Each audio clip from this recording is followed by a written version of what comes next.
Kurunji Senior Secondary School, CBSE, Namakkal. Successful result producing school in state every year. Administered by the Board of Directors with over 35 years of experience in the teaching field. Special attention on art, craft, music, dance, silambam, yoga, skating and karate. Focus on Hindi Sabha and Spell Bee Olympiad exams. Smart class for effective and innovative learning and well-furnished library. Solitary importance on sports and games in state and national level. WhatsApp facilities to know activities of students and school inside the campus. Free bus for LKG to 8th standard. Free, hygienic and nutritious food. NEET, JEE, IIT coaching experts from Rajasthan and Andhra Pradesh along with our effective teachers. Admission registration for classes LKG to +2. Kurunji Education Institution, Kavetipatti, Namakkal.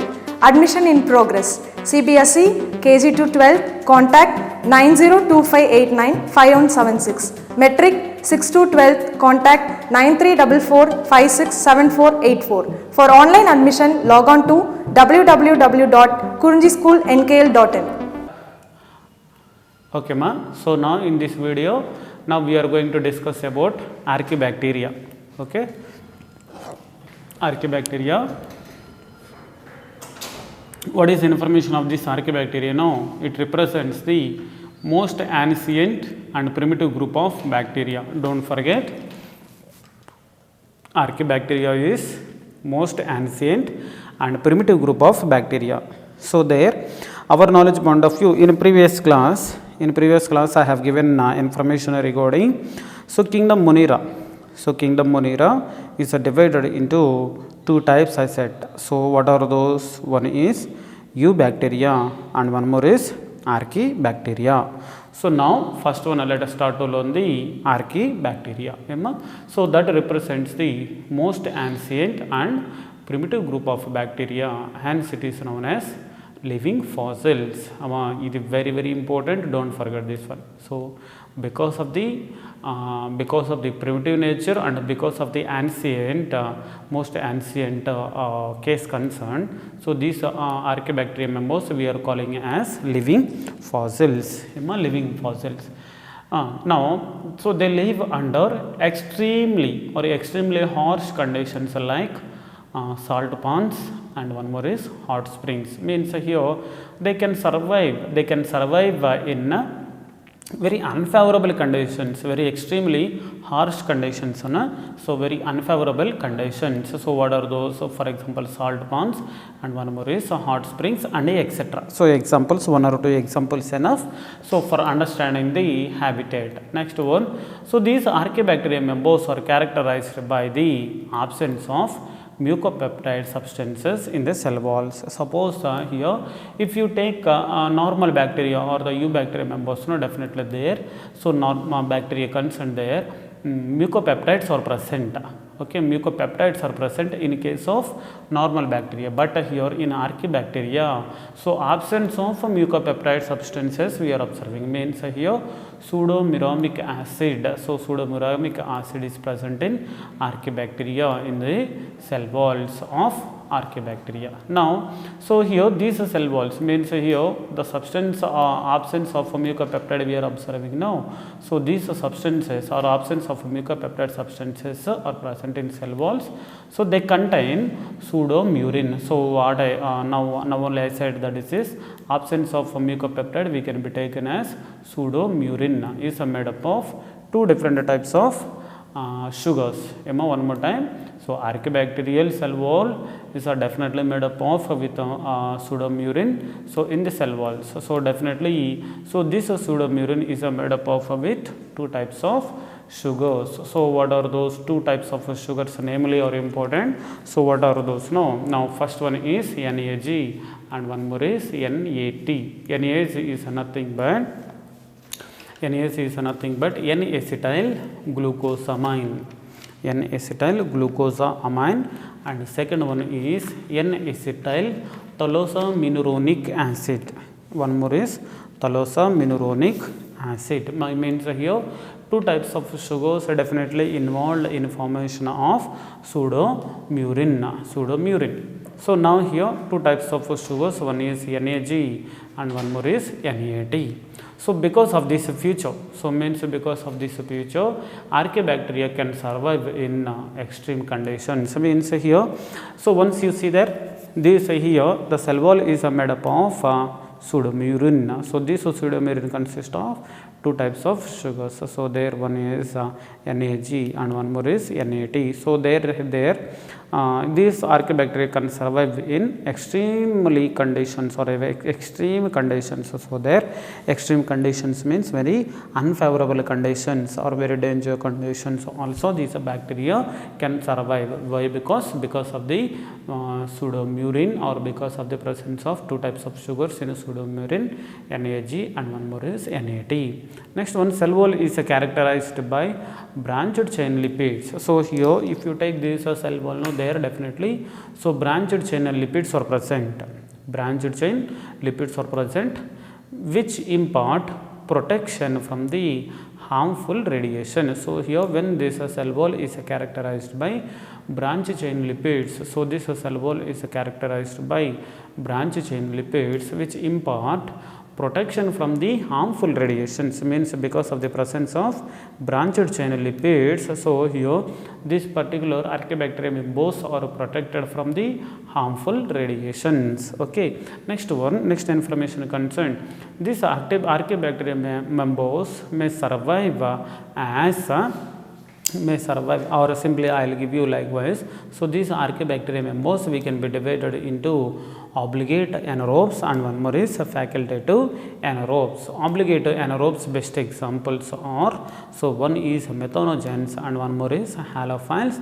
Next one is facultative anaerobes, best example is thermoacidophiles. Now here the obligate and facultative I have given. Now obligate means, let me explain the meaning information, that is obligate mean obligate anaerobes definitely so survives only in absence of oxygen. Suppose there presence of oxygen is there, means these kind of members cannot be survive. Next one, facultative anaerobes definitely, so no problem in presence of or in absence of oxygen, so they can survive. So likewise somewhat information, obligate anaerobes, so best example methanogens and halophiles, and facultative anaerobes thermoacidophiles. Next one, so these archaebacteria members we can be divided into, so in previous class I said, so these archaebacteria members we can be divided into three types. First one is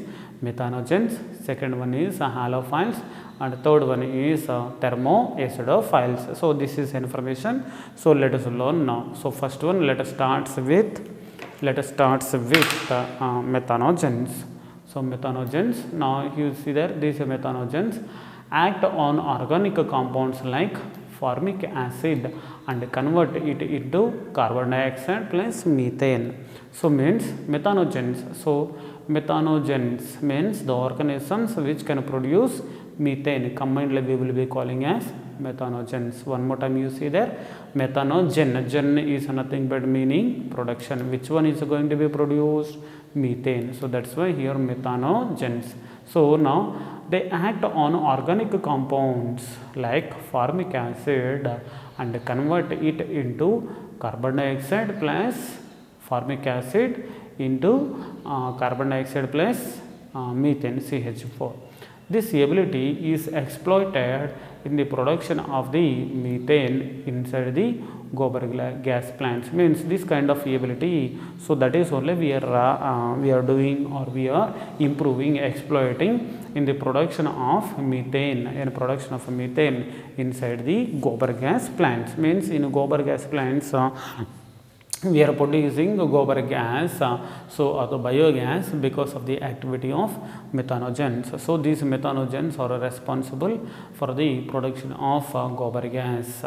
So now here what is happening or what is the process is going to be taken place, everything. So in a second year one more time we will discuss about these methanogens in microbes as which one, biogas production or microbes in biogas production topic.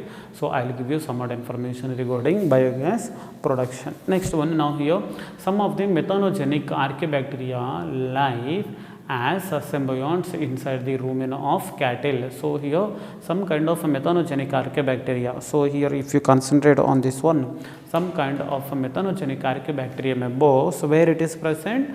It is present in a rumen of cattle. So means it is rumen is nothing but part of the digestive system. So in part of the digestive system, that is in rumen. So what is the thing we can find out? Methanogenic archaebacteria we can find out. So this rumen of cattle helps in the fermentation. So here this methanogenic bacteria it is survives or it is present in rumen of cattle and helps in the fermentation of cellulose. So means here what is happening now, when this cattle will eat cellulosic material, why? Because cellulosic material, why I have used no, so grass is nothing but cellulose. So in this particular case no, definitely these cellulosic materials are fermented in the rumen of cattle. So thereby which one is going to be prepared? Methane formation takes place with the help of these methanogenic archaebacteria. For example, methanobacterium. So this is the best example which we can be taken, methanobacteria or methanococcus. So second example also now I will give you, that is methanobacterium, and one more is methanococcus. Methanococcus here I didn't write, but methanococcus and one more is methanobacterium and methanococcus. Methanobacterium likewise, there are two different types of bacterial members we can be taken under methanogenic archaebacteria. So till now what is the information we have taken now? Methanogens. So the organisms which are able to produce the methane. So such kind of organisms we will be calling as methanogens. So definitely, so work on or act on the organic compounds. So like a formic acid converts that into CO2 plus CH4. Next one here, same type of ability we are amplifying for the production of methane. For the production of methane inside the gobar gas plants. Some of the methanogenic archaebacteria live as symbionts, means some kind of methanogens are also present in the rumen of cattle. So when this particular archaebacteria is present in the rumen of cattle, no, definitely helps in formation of, or definitely helps in the fermentation of cellulose. Means when this cellulose is going to be fermented, so in the presence of a methanococcus and a methanobacillus bacteria, so definitely which one is going to be formed? Gobar gas is going to be produced. Suppose if any kind of a bacteria involves in the production of gobar gas, so such kind of a bacteria members simply we will be calling as methanogens. Now second one is nothing but halophiles. So halophiles, the word itself giving information. Now these kind of bacteria members usually occurs in salt rich substrate or salt rich substratum like salt beds and high light intensities. So these kind of halophiles can survive in unfavorable, these are all unfavorable conditions only. So salt rich substratum means which one? Salt beds, and one more is high light intensities. So these in high light intensities as well as on the salt beds also, these halophiles can survive. Why? Because they are able to live under their conditions due to the presence of special lipids, carotenoids in the cell membrane. Means here there are different types of special membranes, or there are different types of special lipids are present in the cell membrane. For example, these special lipids, what are those? Carotenoids. These carotenoids, because of the presence of these special carotenoids, so these kind of halophiles can survive in unfavorable conditions, and because of this presence of these special lipids or the carotenoids in the membrane that protects from the harmful radiations. So this point also is important. Means here which one is present there? Special lipids or the carotenoids are present in the cell membrane that protects from the harmful radiation. So for example, what is the example we can be taken now? Halophiles example, Halobacterium, and one more is Halococcus. One more time, Halobacterium, and one more is Halococcus. Now let me revise this entire information once. Halophiles, so usually occurs in salt rich substratum, for example salt bed, and it is also present in highland intensities. So they are able to live under unfavorable conditions or any kind of conditions due to the presence of special lipids, carotenoids in the cell membrane.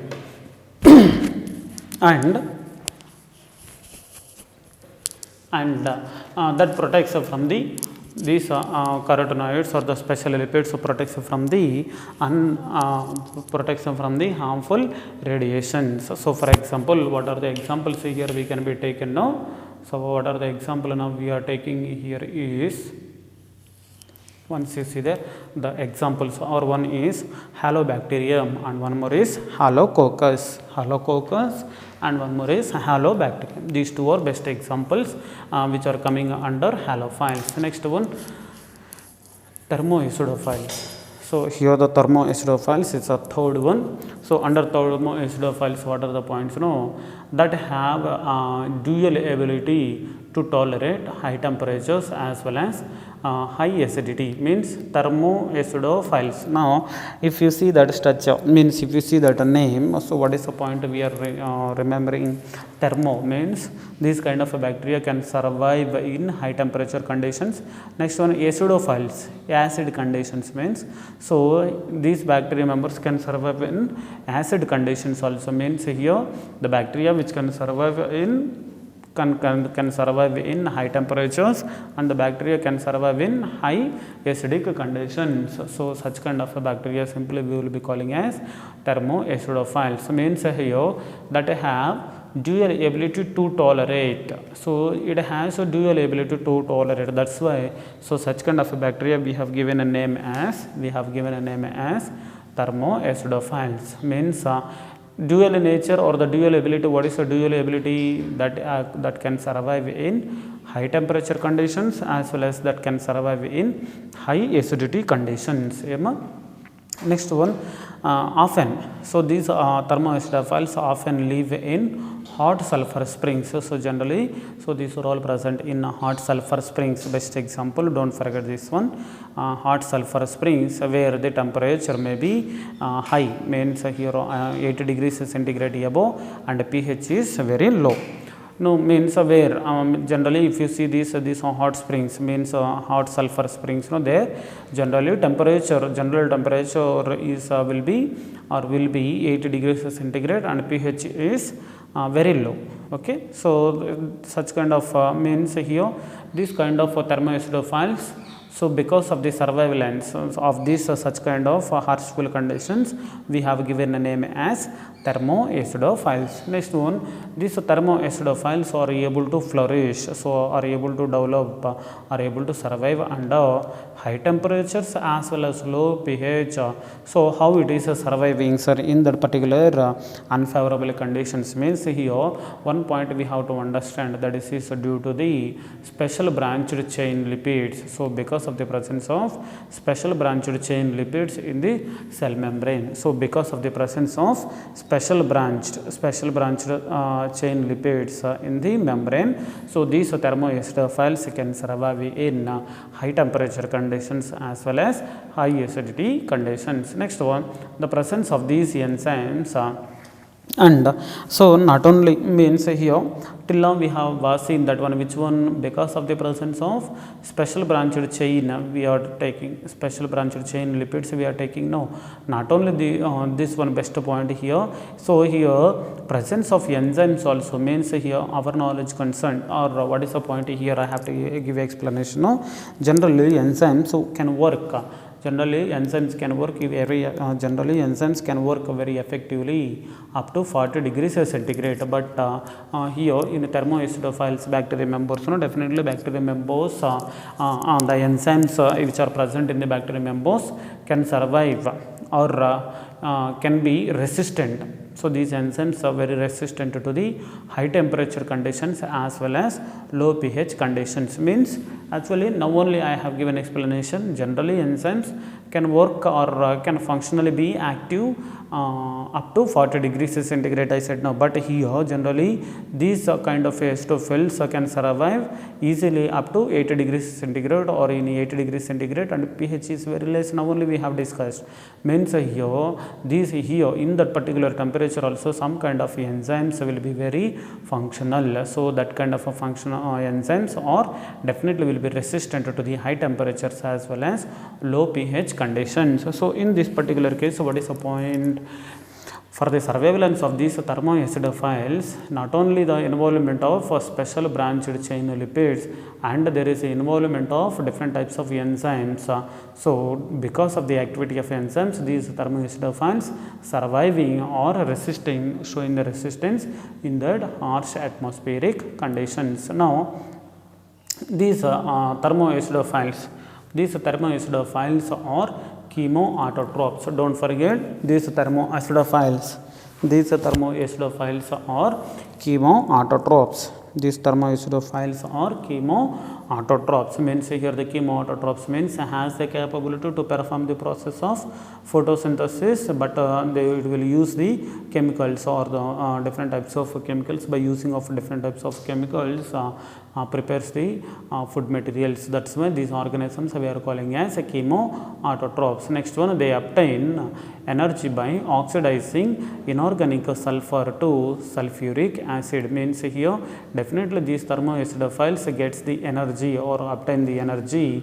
So how? By oxidizing inorganic sulfur. So by oxidizing the inorganic sulfur, and so when this inorganic sulfur is going to be oxidized, definitely sulfuric acid formation takes place. So for example, thermoplasma. So this thermoplasma is the best example of thermoacidophils. So don't forget one point here.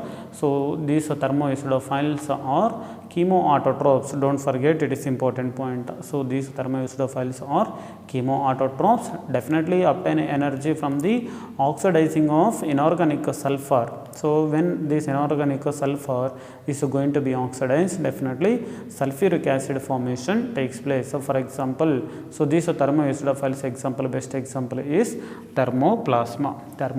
Next one, so this is somewhat information regarding archaebacteria. So in archaebacteria, what is the information we have seen?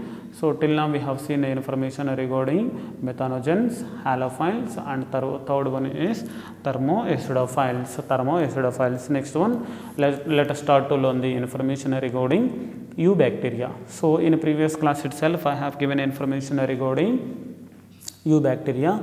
U indicates so true. I said in a previous class also, eubacteria is nothing but true bacteria. So which are characterized by, or these kind of bacteria are characterized by presence of rigid cell wall. So in this kind of eubacteria members, so what is the main important point we can see there means, so we can observe the rigid cell wall.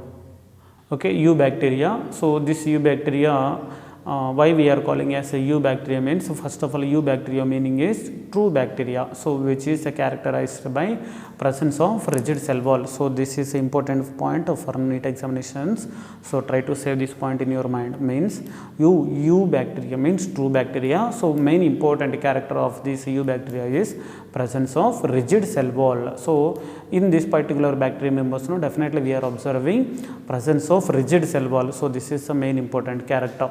Now in this eubacteria members, what are the organisms we will be taking means, so there are different types of bacteria, there are different types of members are there. What are those? So first one is a bacteria, second one is a cyanobacteria. So cyanobacteria we are calling by one more name is blue green algae. So in previous questions I have asked this one. So now what are the eubacteria members means? Bacteria, cyanobacteria, mycoplasma, actinomycetes or ray fungi. One more time, Eubacteria includes bacteria, cyanobacteria or blue-green algae, mycoplasma, and one more is actinomycetes or ray fungi. Okay students, now Monera members are divided into two types. One is Archaebacteria, we have seen already. Now second one is bacteria. So now bacteria introduction concerned, what is the point we have to learn now. So these bacteria members are microscopic, unicellular, prokaryotic organisms. One more time, bacteria are microscopic, unicellular, prokaryotic organisms. These are all dividing by binary fission. So these are all means here microscopic, unicellular, prokaryotic organisms are dividing by binary fission. So such kind of organisms we are calling as bacteria. So one more time, bacteria members are simply microscopic. Not only microscopic, these bacteria members are unicellular prokaryotic organisms. So what are the multicellular or what are the unicellular and prokaryotic organisms dividing by binary fission? So such kind of organisms we are calling as bacteria. Now historical information concerned, so Anton van Leeuwenhoek observed these small tiny animalcules in sewage water, saliva and tooth scum under his microscope, crude microscope. Means for the first time these microorganisms observed by Anton van Leeuwenhoek. He observed which one? Small and tiny animalcules. Means first name of bacteria members is animalcules. So given by Leeuwenhoek. So where he was observed in different types of things. So their first one is water, sewage water, next one is saliva and tooth scum, and likewise he was observed different types of presence of microorganisms. Okay, next one, Ehrenberg, for the first time he was called these animalcules as bacteria. Means Ehrenberg called these animalcules as bacteria. Don't forget this point also important. Means here the bacteria term was coined by Ehrenberg. Don't forget. First of all, these bacteria members primitive name is animalcules given by Leeuwenhoek. Okay, so first name of the bacteria is animalcules. Animalcules name is replaced by the bacteria. So this bacteria name was given by Ehrenberg. Now generally these bacteria members reproduce or mostly reproduced by binary fission. Don't forget, it is important point. Generally bacteria reproduce by binary fission. Next one, bacteria may be motile or non-motile. So here definitely bacteria, so two types of bacteria we can be observed. One is a motile bacteria and the second one is non-motile bacteria. So how it will be motile means, so suppose if the bacteria possess flagella, so suppose if the flagella is there, definitely such particular bacteria can move from one place to another place. So suppose here a trichus. So means the bacteria is not saving or not consisting of flagella, a trichus. So suppose if the flagella is not there, so such kind of a bacteria we will be calling as a trichus. Next one, bacteria cells are typical prokaryotic cells. So this point already we have learned in so many times. So means generally these bacteria members are typical prokaryotic cells. Next, this bacterial cell, this cell is surrounded by cell wall. So don't forget, this point also is important. Now here in bacterial members also or in bacterial cell wall also definitely delimiting structure or simply outermost layer is definitely cell wall. Cell wall. Next one, which is encloses, which covers the protoplasm.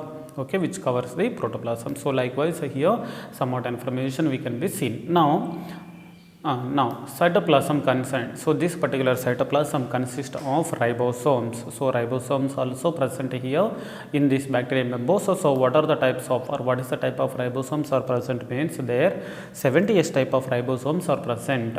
So actually ribosomes are two types of ribosomes are there. One is 70S and one more is 80S. But in kind of in these bacterial members, so what is the type of ribosome is present means 70S type of ribosomes are there.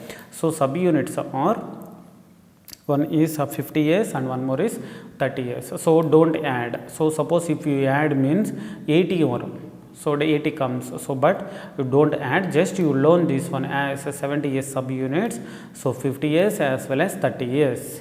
Okay, now means here what is information we have seen. First of all, Anton van Leeuwenhoek observed animalcules, means these animalcules is the first name of bacteria. Later bacteria term was given by Ehrenberg. Next one, these bacteria members are generally reproduced by binary fission. Next one, so these bacteria members are motile are there as well as non-motile members are there. Next one, these general bacteria members are prokaryotic cells. Next one, this bacterial cell wall is surrounded by cell wall, so that particular cell wall covers the protoplasm. Likewise in cytoplasm, two types of in cytoplasm ribosomes are present. What is a type means, that is 70s type of ribosomes.